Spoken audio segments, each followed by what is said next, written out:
even thoughts, such as hatred, jealousy, selfishness, and dishonesty. Nawruz then becomes a time of regeneration and celebrates new beginnings. It is a time to renew our commitments in terms of adorning one's character with virtues, to practice compassion and forgiveness, and above all, to love and to serve. In a world beset by troubles and beleaguered by an endless series of war and bloodshed, hate movements and hate crimes spreading across with the fastest possible speed and the most alarming magnitude, it may not be easy to accept that there are new beginnings or that individual transformation can bring about change in societies. So I am going to present to you a new perspective, which is not just new, but also uniquely rendered into a reality, a message that has already transformed individuals, families, and societies across the world. A blueprint and a charter for a new world civilization. This has been brought by Baha'u'llah, founder of the Baha'i faith, and he has delineated several principles upon which can be founded a new world order. Now, the core of these principles, the very core, is the recognition of the oneness of mankind and the elimination of all kinds of prejudices that pertain to race, nationality, religion, language, culture, ethnicity, and socioeconomic classes.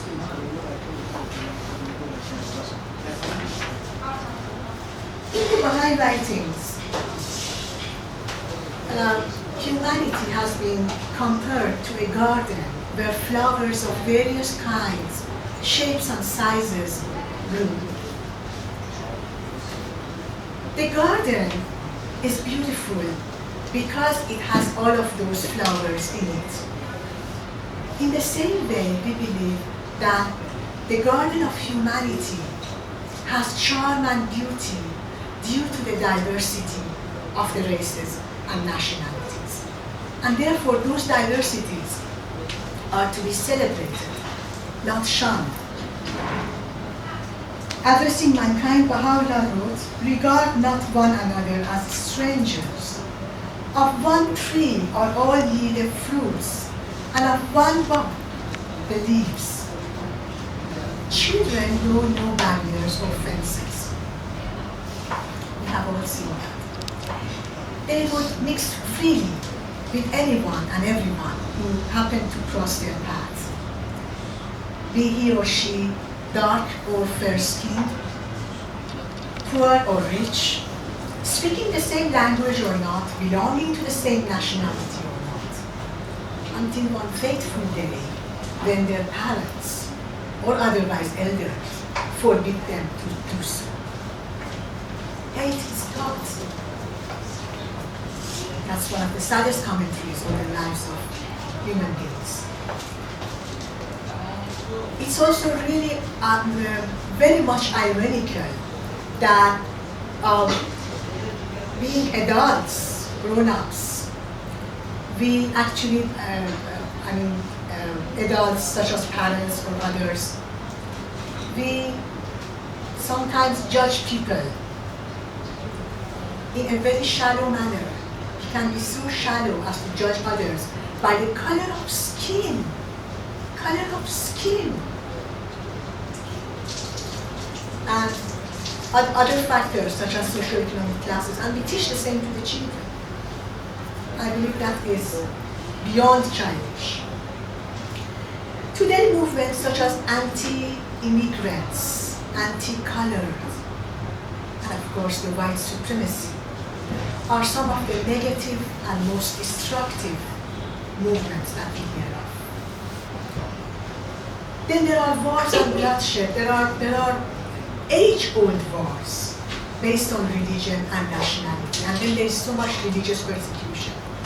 But these are the forces of destruction. Forces of destruction. And then there are forces of construction in the world today. Amongst them, the Baha'i endeavor is one that diligently and consistently strives to establish unity amongst peoples. The Baha'i endeavor mainly uses the primary tool of education for now, moral education. This is primary because unless and until human beings are trained in ethics and values, we cannot attain true human civilization, no matter how elevated our academic education might reach out. Let's take the example of the Holocaust.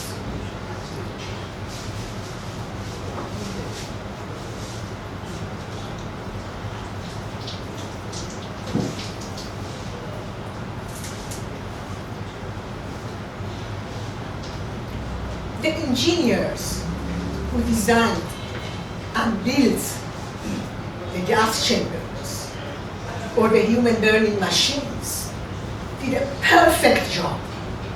I'm sure you agree with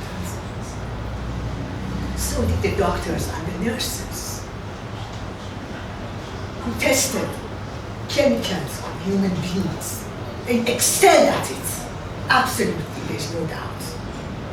Did that add up value to human civilization? Or did it sink it down to the lowest abyss? The answer is obvious. Just as trees grow up into being straight and beautiful trees and bear fruits, if they are pruned from the beginning when they are small saplings, young plants, in the same way, human beings can grow and develop into the most worthy beings capable of the greatest attainments if trained from childhood. Baha'is all over the world use a single curriculum for imparting moral education. Divided into various courses, the books cover the ethical or the moral education of children, of junior youth, teenagers, and adults. What is most important here to note is that these books are not just written by a group of scholars who thought they knew what they were doing. They are the result of years of evaluation, a decade, yes, 10 years. Each book was conducted for a group of participants, and then evaluations were made based on the extent to which positive transformation was brought about in the participants. Alterations were made then, again and again, over and over, until the time when results were satisfactory and no more alterations needed to be made. In a nutshell, the books are what works, not what a group of people thought would work or was not. When virtues of honesty, humility, selflessness, sacrifice, and compassion were deeply instilled in the participants, the books were finalized and sent out for publication. These courses protect children and junior youth from the negative influences so prevalent in society that even parents fail to address them.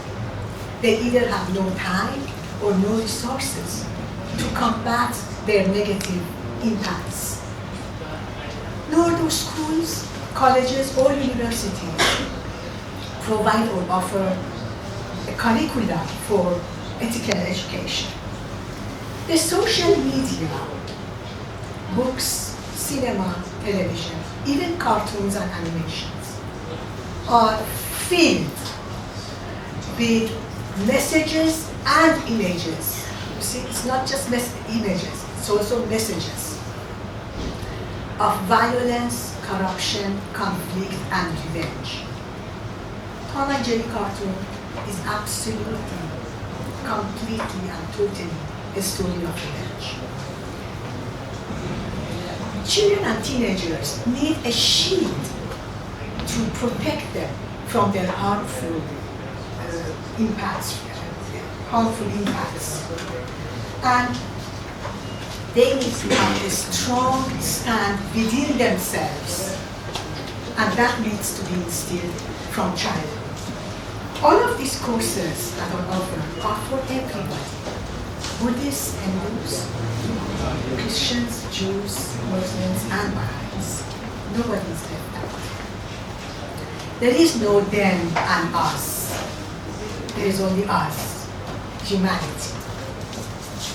But all of this is for the individuals. What about societies? Individuals make up societies, that is true.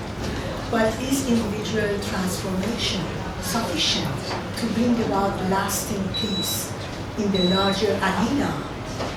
What about governments? And what about world administration?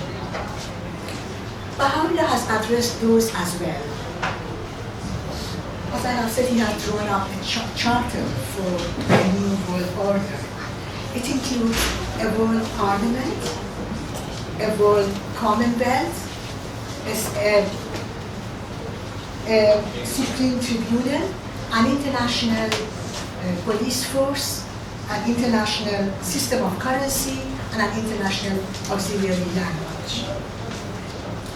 As far back as in 1873, Baha'u'llah sent out letters to the kings and the crowned heads of his time, advising them, summoning them to convene a summit whereby the prerequisites of world peace could be established. He has also established various relevant principles, such as gender equality, the economic solution to economic problems, and the harmony between religion and science. I shall very briefly just touch on 3 of those principles. Gender equality. The Baha'i writings compare man and woman, the 2 components of humanity, to the 2 wings of a bird. So man and woman are actually 2 wings of the bird of humanity. And just as a bird needs 2 equally strong wings to fly, so does humanity need 2 equally functioning and wholesome components to be able to soar high into the realms of advancement. Baha'u'llah has not only announced full equality between men and women, he has also declared that in some cases women are to be given more rights, such as in education. So he says he has ordained that if in a family a couple have a son and a daughter, but enough means to send only one of them to school, the education of the girl child takes precedence because she will be a mother in the future and as such the first mentor and educator of the future generation. Solution to economic problems. Very briefly, I cannot cover all the ordinances, just a few of them. Baha'u'llah has given a framework for solving the economic problems. Everyone has to have a minimum standard of living. No one must fall below it. Beggary is to be abolished. Everyone, whether poor or rich, has to work hard and earn a livelihood. Work is actually elevated to the level of worship.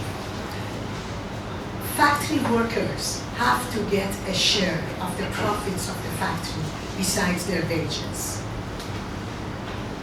And of course, above all, disarmament not only promotes peace, it also releases huge financial resources that were earlier spent on arms to be spent on alleviation of poverty and the welfare of humanity.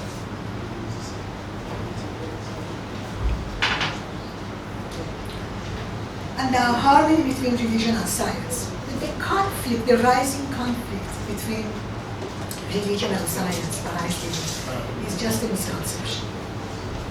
There need not be a conflict. Science and religion are the two bodies of knowledge, two separate bodies of knowledge, having separate and specific roles to play. Science gives us the tools, while religion sets up a framework to guide us on how to use those tools. One truth cannot contradict the other. Both are truth. Both represent the truth. They need to go hand in hand and in harmony. Let's take up the example of the nuclear energy. I think that would be the best example. Since science, it is, okay, nuclear energy is a product of science, and since science is neutral, nuclear energy can be used either constructively or destructively, both ways. Without ethical values based in religion, it can be used most destructively. In fact, as we all know, it can wipe away cities and entire populations within a very short span of time. Conversely, it can also be used constructively, as in providing cure for diseases and also generating electricity. So these two bodies of knowledge need to go hand in hand in order to promote human civilization. Before I conclude, I would like to point out to another misconception, a very prevalent one in our world today.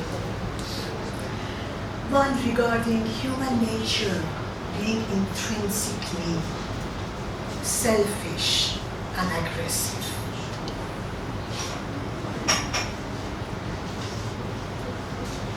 This is what paralyzes the will to establish unity. This is one of the main reasons that the will is paralyzed to bring about unity. Human beings are not intrinsically selfish and aggressive. Human beings are spiritual in nature. We are spiritual beings because we have a human soul. We have been given a physical body in order to facilitate existence in the physical world. But what makes up our reality is a human soul. And because of the human soul, we aspire towards the lofty. We are drawn towards God and towards the nobler and the loftier goals and aims in life. So we are spiritual in nature, but the aggressivity that we see around us presents a distortion of that basic spiritual nature. It is that distortion that needs to be addressed, not accepted or justified. When the lower nature dominates the higher nature, that's when self-ignorance and corruption takes place, and that is what needs to be tackled. Baha'is believe that the egotistical ways that we see around us today in the world are the expressions of an adolescent life. Humanity as a collective body goes through evolutionary stages of development. And right now, it is in its adolescent stage. In the fullness of time, when it will attain its maturity and come of age, that's when unity and peace will also be established. Baha'u'llah promised, these fruitless stripes, these ruinous wars shall pass away, and the most great peace shall come. Let not a man glory in this, that he loves his country. Let him glory in this, that he loves his kind. In conclusion, I want to show you a photo. Thank you. This is a photo of the members of almost every nation and territory on the face of the planet, standing together in love and unity. They come from all religious backgrounds, cultures, and socioeconomic classes, men and women, young and old, poor and rich, black and white, sharing one common vision of building a peaceful world. This is a photo of a unique electoral process. It is the Baha'i International Convention, where more than 1,300 representatives from over 166 nations united to elect the international governing body of the Baha'i world community. The elected members of that international governing body have no power or individual authority, no status or wealth. All they have is a single mandate: service to humanity. Representatives from the greatest military, the richest countries, and the biggest populations have no more power than those coming from the most impoverished nations. This is a photo, I believe, that revives hope. Hope in the destiny of humanity. Hope that one day the world will get united in the recognition of the oneness of mankind and the understanding that we all share a common homeland. This photo is proof that amidst the darkness of religious, national, and racial animosity, a new luminous vision has been dawning upon the world. A pathway to peace. And that we are able to widen our loyalties as wide as the human family itself. Because the love of humanity does not preclude the love of one's own country. All it does preclude is bias and prejudice. Might not these glimpses of unity lead us to think that world peace is indeed a practical reality much within reach? I leave you to reflect on that. Thank you.